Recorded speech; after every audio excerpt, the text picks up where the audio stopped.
നമസ്കാരം. കഴിഞ്ഞ കുറച്ച് ദിവസങ്ങളായി നമ്മുടെ നാട്ടിലെ ഹോട്ടലുകളൊക്കെ അടച്ചിട്ടിരിക്കുകയാണ്.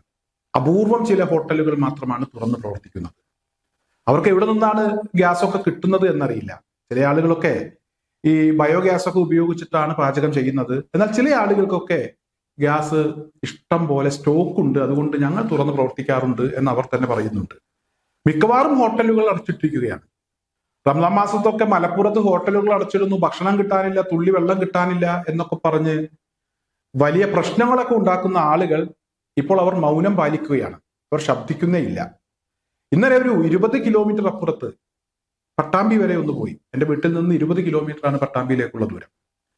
പോയി മടക്കം വരുമ്പോൾ ഒരു ചായ കുടിക്കാം എന്ന് തോന്നിയപ്പോൾ ഒരുപാട് ഹോട്ടലുകൾ കയറാൻ ശ്രമിച്ചു. പക്ഷേ ഹോട്ടലുകളൊക്കെ അടച്ചിട്ടിരിക്കുന്നു. അവിടെയൊന്നും ഗ്യാസ് ഇല്ല, ഭക്ഷണമില്ല. ചില സ്ഥലങ്ങളിൽ ചായ മാത്രം വേണമെങ്കിൽ കിട്ടും, വേറെ ഒന്നും കഴിക്കാനില്ല.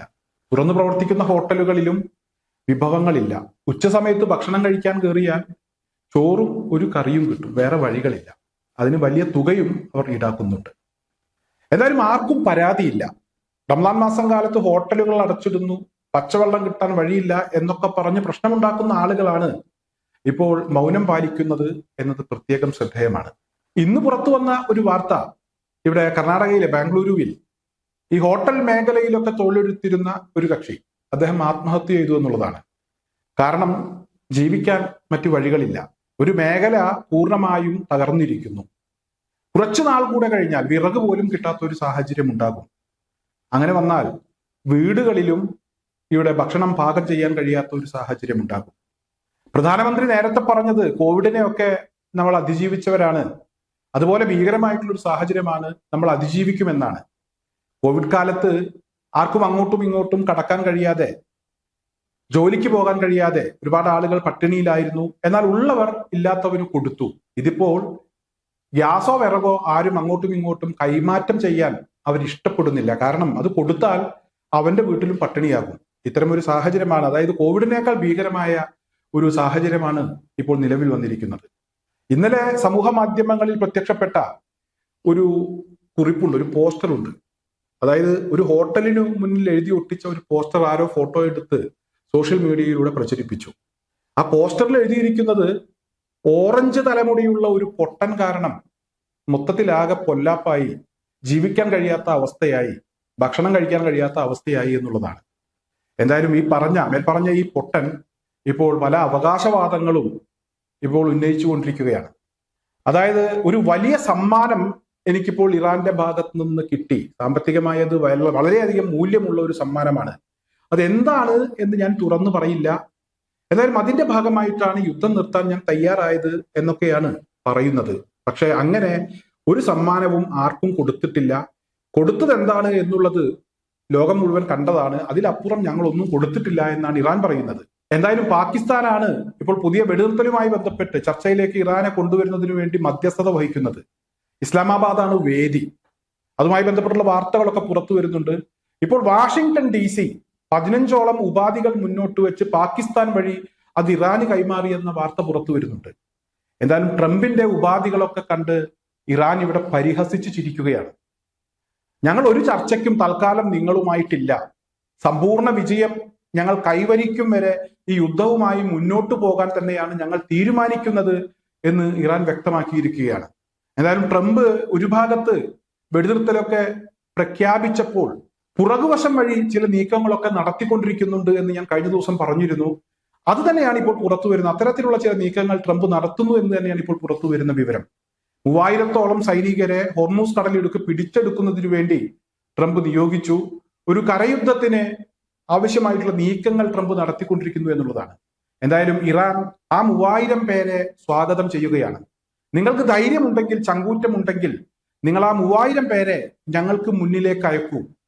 ഞങ്ങൾ പരാജയപ്പെട്ടാലും വിജയിച്ചാലും ആ 3000 പേരെ ഞങ്ങൾക്ക് മുന്നിലേക്ക് അയച്ചാൽ ഹോർമൂസ് കടലിടുക്ക് വഴി പിന്നെ ഒരു കപ്പലുകൾക്കും യാതൊരുവിധ പ്രശ്നവും ഉണ്ടാകില്ല. ആ കപ്പലുകളെയൊക്കെ ഞങ്ങൾ കടത്തിവിടും.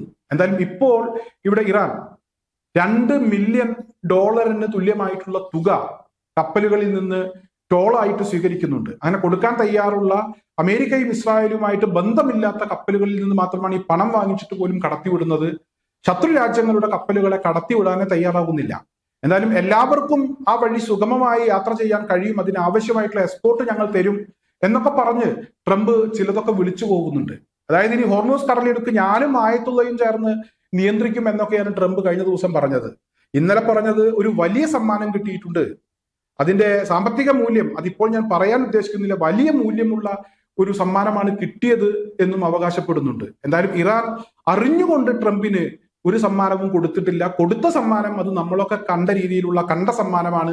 ഗൾഫ് ബേസുകളിലേക്ക്, അമേരിക്കൻ ബേസുകളിലേക്ക് ഇന്നും ഇവിടെ ഇറാന്റെ ഭാഗത്ത് നിന്ന് വലിയ ആക്രമണങ്ങൾ ഉണ്ടായിട്ടുണ്ട്. കുവൈത്തിലൊക്കെ വലിയ സ്ഫോടനങ്ങൾ ഉണ്ടായിട്ടുണ്ട്. അതുപോലെ തന്നെ ഇസ്രായേലിലേക്കാണെങ്കിൽ ഇന്നലെ നടത്തിയ ആക്രമണത്തിൽ 4 പേർ ഇസ്രായേലിൽ കൊല്ലപ്പെടുന്ന സാഹചര്യം ഉണ്ടായിട്ടുണ്ട്. ഇന്നും ഇവിടെ ഇസ്രായേലിലെ സൈനിക കേന്ദ്രങ്ങളിലേക്കൊക്കെ ഇറാൻ ആക്രമണങ്ങൾ നടത്തിയിട്ടുണ്ട്. ഒരു വിട്ടുവീഴ്ചയ്ക്കും തയ്യാറില്ല, ഒരു ചർച്ചയ്ക്കും തയ്യാറില്ല എന്ന് പറഞ്ഞ് ഇവിടെ ഇറാൻ മുന്നോട്ട് പോകുന്ന ഒരു കാഴ്ചയാണ് കാണാൻ കഴിയുന്നത്. ഇതിനിടയിൽ നമ്മുടെ പ്രധാനമന്ത്രി നരേന്ദ്രമോദി ഈ ഹോർമൂസ് കടലിടുക്കിലൂടെയുള്ള ഗതാഗത പ്രശ്നം അത് അങ്ങേയറ്റം ഗുരുതരമായിട്ടുള്ള പ്രശ്നങ്ങളാണ്, ഇറാൻ ആ ഒരു ഉപരോധം പിൻവലിക്കണം, അതുവഴി എല്ലാവർക്കും യാത്ര ചെയ്യാൻ കഴിയുന്ന സാഹചര്യം ഉണ്ടാക്കണം എന്നൊക്കെ പറയുന്നുണ്ട്. എന്തായാലും ഇതൊന്നും ഇവിടെ ഇറാൻ ചെവിക്കൊണ്ടിട്ടില്ല. ഞങ്ങൾ അങ്ങനെ അടച്ചിട്ടിട്ടില്ല, ഞങ്ങൾ ശത്രു രാജ്യങ്ങളെ മാത്രമാണ് അവിടെ ബ്ലോക്ക് ചെയ്യുന്നത്, മറ്റുള്ള ആളുകൾക്കൊക്കെ പോകാം, ഞങ്ങൾക്കും ഞങ്ങളുടേതായിട്ടുള്ള കാര്യങ്ങൾ നോക്കണ്ടേ, ഞങ്ങൾക്കുണ്ടായിട്ടുള്ള നഷ്ടങ്ങൾ പരിഹരിക്കണ്ടേ, അതിനാണ് ഞങ്ങൾ ടോൾ വാങ്ങിക്കുന്നത്, ആ ടോൾ തന്ന ആർക്ക് വേണമെങ്കിലും പോകാം എന്നുള്ള നിലപാടിൽ ഇറാൻ ഉറച്ചു നിൽക്കുകയാണ്. എന്തായാലും ട്രംപ് ഇപ്പോൾ പെടാപ്പാട് പെടുകയാണ്. എങ്ങനെ ഈ ഒരു സാഹചര്യത്തിൽ നിന്ന് തലയുറണം, എങ്ങനെ രക്ഷപ്പെടണം, ഏത് രീതിയിലാണ് മുന്നോട്ട് പോകാൻ കഴിയുക എന്നൊക്കെ ആലോചിച്ച് ട്രംപ് വല്ലാതെ തലപുകഞ്ഞുകൊണ്ടിരിക്കുകയാണ്. എന്തായാലും പാകിസ്ഥാൻ വഴി 15ഓളം ഉപാധികളൊക്കെ മുന്നോട്ട് വെച്ച് യുദ്ധം അവസാനിപ്പിക്കുന്നതിനാവശ്യമായിട്ടുള്ള ഒരു പദ്ധതിയൊക്കെ ഉണ്ടാക്കി അത് ഇറാന് കൈമാറിയിട്ടുണ്ട്. എന്തായാലും ഇറാൻ പണ്ട് ആയത്തുള്ള അലി ഖംനായി അമേരിക്കൻ പ്രസിഡന്റ് കൊടുത്ത കത്ത്, ആ കത്തിനൊരു വിലയുമില്ല, തരക്കാർക്ക് കൊടുക്കുക കത്ത്, കത്തൊന്നുമായിട്ട് ഇങ്ങോട്ട് വരരുത്, അതിനൊന്നും നിങ്ങൾ ആളായിട്ടില്ല എന്ന് പറഞ്ഞ് അതിനെ പുച്ഛിച്ചു തള്ളിയിരുന്നു. അതേ പാതയിൽ തന്നെയാണ് ഇപ്പോഴും ഇറാൻ സഞ്ചരിക്കുന്നത്. ട്രംപിന്റെ ആ പദ്ധതിയൊക്കെ ഇറാൻ പരിഹസിച്ചു തള്ളുകയാണ്, പുച്ഛിച്ചു തള്ളുന്ന ഒരു കാഴ്ച തന്നെയാണ് കാണാൻ കഴിയുന്നത്. എന്തായാലും ഇവിടെ ഞാൻ നേരത്തെ പറഞ്ഞല്ലോ, ഇവിടെ ഒരു ഹോട്ടലിന് മുന്നിൽ ഓറഞ്ച് മുടിയുള്ള ഒരു പൊട്ടനെ കുറിച്ച് ഒരു പോസ്റ്റർ പതിച്ചു എന്ന് ഞാൻ പറഞ്ഞല്ലോ.